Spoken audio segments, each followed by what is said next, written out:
चलो चलो चलो जल्दी आ जाओ, जल्दी जल्दी चलाओ, जल्दी जल्दी जल्दी जल्दी आ जाओ आ जाओ आ जाओ। पी पी पी आ जाओ आ जाओ आ जाओ, जल्दी जल्दी जल्दी। हारन बजाओ लाडी, खाली हारन हारन। भी हाँ हाँ जल्दी जल्दी जल्दी आ जाओ आ जाओ आ जाओ, हारन बजाओ हारन। अगर वो देग पका सकती है तो साइकिल चलाना कौन सा मुश्किल काम है। P P. ये लो ये लो ये लो, ये लो ना, सॉरी सॉरी, ये लो सॉरी। ओए मामा का मोबाइल गंदो। बिस्मिल्लाहिर्रहमानिर्रहीम। अस्सलाम वालेकुम वीवर्स, क्या हाल है। उम्मीद करती हूँ कि मेरी बहनें अपने घरों में और भाई भी अपने घरों में खुशबाश होंगे। अल्लाह ताला आपको खुश रखे, शाद रखे, आबाद रखे, हसद के हासदीन से बचाए, नज़र बद से बचाए।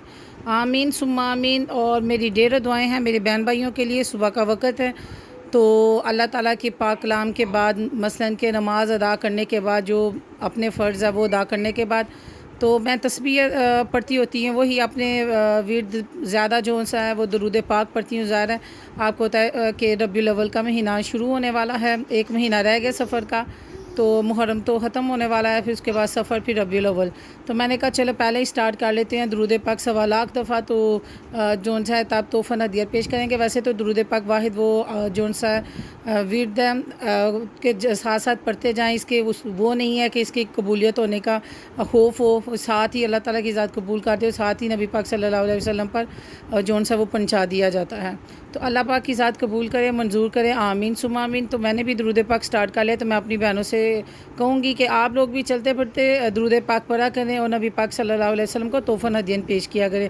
सबसे अच्छा विर्द है, कोई ऐसा काम नहीं कि आप दरूद पाक ना दरूद पाक पढ़ें और उस नीयत से पढ़ें कि अल्लाह ताला मुश्किलात को हल कर दे। तो कभी हो नहीं सकता कि वो मुश्किलात हल ना हो।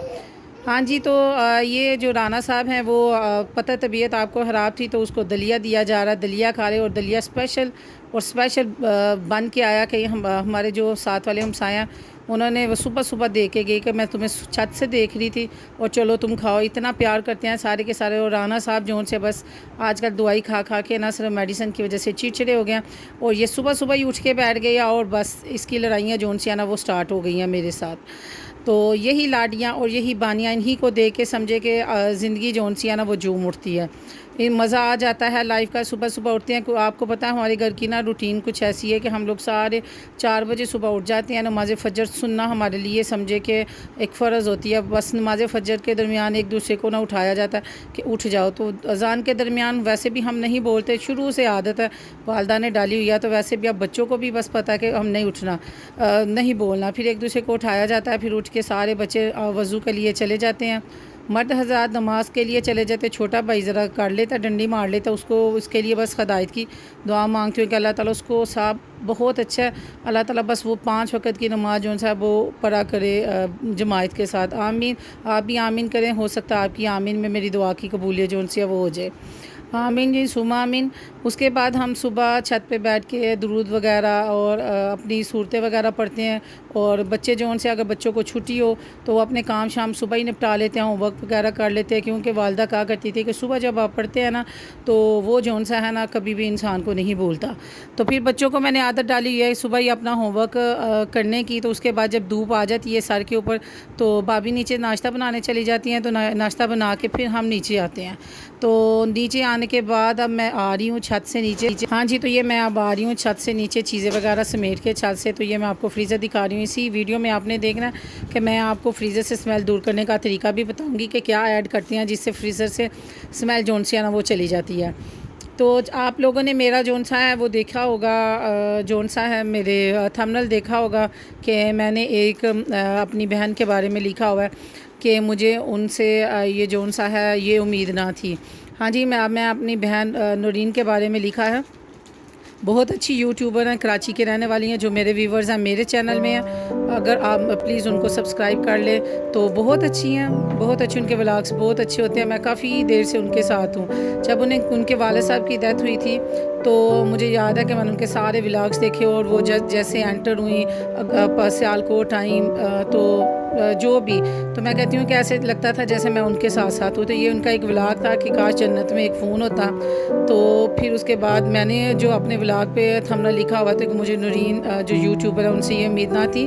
मुझे मसलन कि मैं समझती थी कि माशाल्लाह वो बड़ी स्ट्रॉन्ग सी वूमेन है, बड़ी माशाल्लाह बच्चे उनके यंग है, बड़ी एक्टिव और स्ट्रॉन्ग है, बहुत ही अच्छी हैं, नाइस किस्म की। सबसे अच्छी बात उनकी मुझे ये लगती है कि वो इतनी अच्छी हैं कि अगर मैं कभी कमेंट करूँ तो मुझे रिप्लाई ज़रूर मिलता है। मैं दूसरों की बात नहीं करूँगी, लेकिन कोई ऐसा कमेंट मेरा ऐसा नहीं है कि जिसमें उन्होंने मुझे रिप्लाई ना दिया हो। बड़े अच्छे तरीके से मुझे सारा आगे से रिस्पॉन्स करती हैं।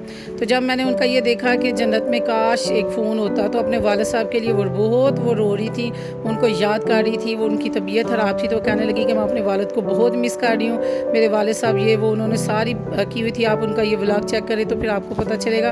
और यकीन माने कि उनके ये व्लॉग को मैं देख के मैं खुद इतनी परेशान हुई, मैं इतना रोई कि मेरे जो अपने ज़ख्म है ना वो ताज़ा हो गए। तो मुझे थी कि जो मेरी बहन नूरीन साहब है वो बहुत ही स्ट्रॉन्ग सी हैं, तो वो अपने आप को संभाल सकते हैं। लेकिन वाकई सही बात है, माँ बाप दुनिया का एक ऐसा वाहिद और ऐसा रिश्ता है कि जिसको आप चाहें ना तो कभी भी नहीं बुला सकते। मेरी वालदा और वालिद को फ़ौत हुए कोई 16 साल हो गए हैं, और यकीन माने कि दोनों का 2 साल का गैप था। और मैं कहती हूँ कि आज तक 16 सालों में कोई दिन सिंगल वन डे ऐसा नहीं गुजरा कि मैंने जब जौन सा आँख से आंसू उनके लिए ना बहाया। और सुबह उठते ही सबसे पहले कलमा और दुआ पढ़ के पहले उनको बख्श दी, मुँह में कुछ मैं कहती हूँ कि कुल्ली करने से भी पहले, और फिर मेरी आंखों में ज़रूर आंसू आ जाता। अगर मैं कब्रस्तान से गुजरूँ तो मुझे ऐसा लगता है जैसे मेरी माँ जो सी कब्रस्तान में ना खड़े होकर ना मुझे उस कब्रस्तान से देख रही है। तो अल्लाह ताला मेरी नूरीन बहन को जौन सा है सब्र जमील अता फ़रमाए,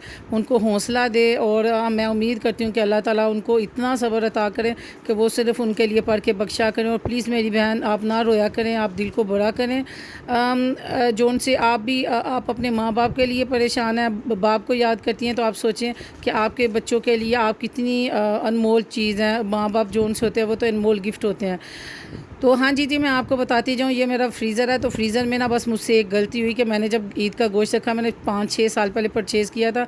जब फ़र्स्ट टाइम मैंने इसमें गोश्त रखा तो मैंने इसके नीचे कुछ भी मसलन के कोई भी शीट वगैरह नहीं थी डाली, सीधा मैंने ऐसे ही ब्रेड वाला गोश्त रख दिया, जिसकी वजह से ना 1 साल तो अच्छा गुजर गया। दूसरे साल इसमें क्या हुआ, इसके नीचे जितना भी सारा वो गोश्त की वजह से ना ज़्यादा फ्रिज है तो फ्रीज़र को बड़ी ईद के बाद इसको चलाया जाता है, और बड़ी ईद के बाद जब गोश्त ख़त्म हो जाए तो उसको बंद करके रख दिया जाता है। तो इसके अंदर ना वो समझे कि वो खा लिया गया अंदर से सारा। अब हम इसके नीचे चलता माशाल्लाह बिल्कुल एक वन परफेक्ट है, लेकिन अंदर से वो सारे का सारा जो आपको पता है ना, ये एलुमिनियम जो लगा हुआ है, ये फाइल की जोन सा है, वो सारे का सारा वो खा चुका है। तो इसके अंदर मैं अब शीट रख के ना तो गोश्त वगैरह रखती हूँ, जिसकी वजह से कभी ब्लड चला जाए तो वो बहुत ज़्यादा स्मेल छोड़ता है।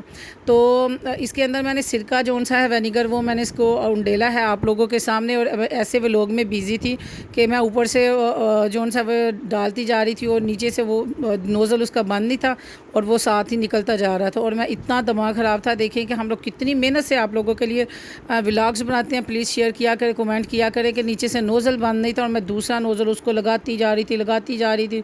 और बाद में अक्ल ने काम किया कि जन्नत दूसरा नोज़ल चेक करो। दूसरा नोज़ल चेक किया तो वो वाला था, उसको मैंने बंद किया, और बंद करने के बाद मैंने शुक्र किया कि सारे का सारा जो सा वो नहीं निकल गया। और दूर में खड़े हो के मेरी भाभी मुझे देख रही थी और वो बोल भी नहीं थी सकती, मैं व्लॉग बना रही थी। तो उसने इशारे से कहा दूसरा नोज़ल चेक कर लो। तो फिर उसके बाद जी हम लोग सुबह सफाई कर लेते हैं। अभी कोई 7 बजे का टाइम है और हमारी माशाल्लाह सारी सफाइयाँ हो गई हैं। और इसके बाद बच्चों ने पढ़ना, आज बच्चियों को छुट्टी है, वन डे हाफ 50% बच्चे जा रहे हैं स्कूल में। तो एक दिन को स्कूलिंग होती है, एक दिन छुट्टी होती है। तो अब इन्होंने पढ़ना, और पढ़ने के बाद जो सा कोई 10-11 के करीब जब लोग उठेंगे और हमने सो जाना है। और इसके बाद हम ज़ोहर की अज़ान के टाइम जो सा ना, जब अल्लाह अकबर की अज़ान होती है, एक आवाज़ आती है और साथ ही हम एक दूसरे को उठाना शुरू कर देते हैं। ज़ोहर पढ़ेंगे, फिर असर पढ़ेंगे, मगरिब के टाइम असर और मगरिब के दरमियान फिर खाना बन जाता है। शाम का दोपहर में किसी ने खाना हो तो सही है, वरना हम सुबह नाश्ते में बहुत हैवी नाश्ता करते हैं, पराठे ये वो खाते हैं, और फिर वो सारा दिन उसी में गुजर जाता है। हाँ जी, आप कहेंगे बचत करें। हाँ जी, मीनार पाकिस्तान हम नहीं खरीदना, किला भी हम नहीं खरीदना, ये सारा इसलिए हम पैसे जोड़ रहे हैं कि ज़रा बचे। और सियालकोट जो किला है वो हम नहीं खरीदना, तो इसलिए पैसे जोड़ेंगे तो वो आएगा ना जी। जस्ट जोक आप भी कहते होंगे मैम जन्नत बड़ी सीरियस होकर व्लॉग बना रही है। इतनी सी मेरी व्लॉग थी। अपना बहुत ध्यान रखें। बाय बाय, अल्लाह हाफिज़।